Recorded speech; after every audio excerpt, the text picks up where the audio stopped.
Which college football transfer this offseason is going to have the best season at the wide receiver position?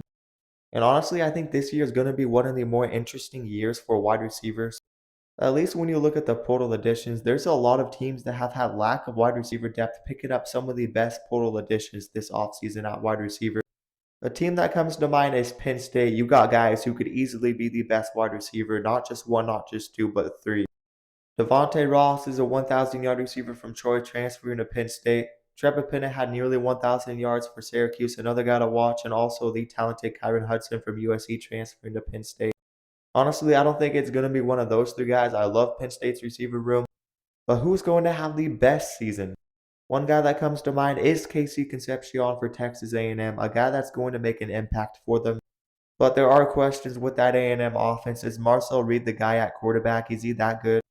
And Casey Concepcion did take a bit of a step back last season. I also think about someone like Nick Anderson going to LSU. He had nearly 1,000 receiving yards 2 seasons ago for Oklahoma. He had a lot of touchdown scores. He was just injured last season.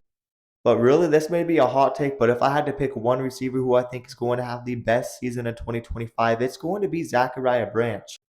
He's been solid for USC the last 2 seasons. He's one of the best punt returners in the nation. He is super fast. He has had around 800 to 900 receiving yards in 2 seasons. He hasn't had that big breakthrough yet. But with Georgia being desperate for receiving talent and Mike Bobo running that offense, he's been good with wide receivers in the past, especially speedy wide receivers who know how to run sweeps like a Zachariah Branch.